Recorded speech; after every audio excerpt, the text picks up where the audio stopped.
Alright, I know I'm a bit late to this, but I think it's worth mentioning.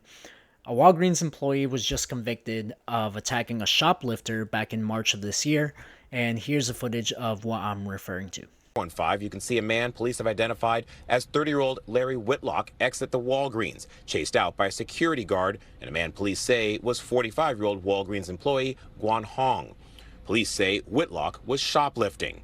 After chasing Whitlock out of the store, the video records for a while until police say the store employee came back outside and again confronted Whitlock. Whitlock appears to swing at Hong and miss. Hong in turn strikes back with some kind of weapon sharp enough to cause Whitlock to drop to the ground bleeding. So a store manager, clearly teaching this thief a lesson, which he rightfully does, is now taking the brunt end of the stick, facing up to a year in prison and having to pay a $10,000 fine. Although the shoplifter was charged with petty theft and battery, what happened to the store manager was unacceptable. You know, store theft is supposedly an important issue, but people are told not to intervene and let these thieves get away with it. And there's plenty of similar incidents that have happened in the past. And just to note a few here, in 2023, a Safeway employee who'd been working for the company for 22 years was fired from her position for stopping a shoplifter looking to steal $500 worth of groceries. A few weeks later, the company's board of directors fired her because she touched the bag. Yes, she was fired for touching the $500 worth of groceries that the shoplifter almost walked out with. The shoplifter eventually let go and left the store.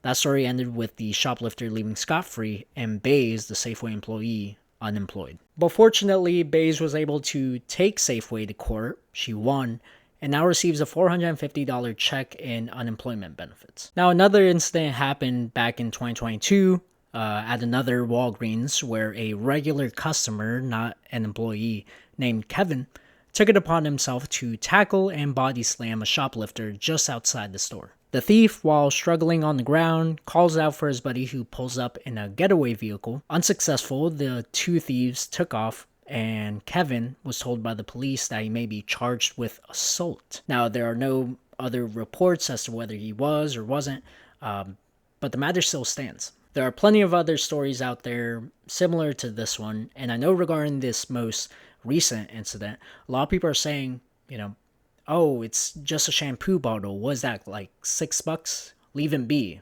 Tough times out there. No, that's not the point. The point is the principle. You shouldn't be shoplifting, period. Tough times. Well, shit, man. A lot of us have gone through tough times ourselves. We've been in difficult situations, but we keep it pushing and we do so lawfully. And the issue with letting people get away with this is that if they do so successfully, most likely they're going to return back to that store or some other store and shoplift again. I mean, yes, companies take shoplifting into account for sales and inventory, but still, the P&L is in this case in the store manager's name. He's trying to hit targets. He's trying to increase sales and hit his quarterly bonus. And these people are making it really, really hard for him. Even if you're not an employee, shoplifting comes at a cost to everyone. Prices of goods go up as a result of the merchandise being stolen. It's completely understandable for employees and customers alike to be frustrated. Intervention happens because most of these shoplifters aren't being held accountable for the most part. They don't care about no judge, no jury. So who's going to teach them? Who's going to set the precedent that any attempt to steal merchandise will come with consequences? It's not the jury, and it's not the judge, and it's not the companies that are getting their product stolen. It's completely ass backwards on their end. Therefore, these scumbags need to be taught to fear employees and regular shoppers. It's come to this, sadly, where we have to do the bidding part because no one else will. So let me know what you guys think. Should employees follow company policy? Should bystanders just mind their own business? Again, I don't know shit about fuck, but I'm always open to your 2 cents. So let me know what you guys think. Thank you for watching, and hope you guys take care.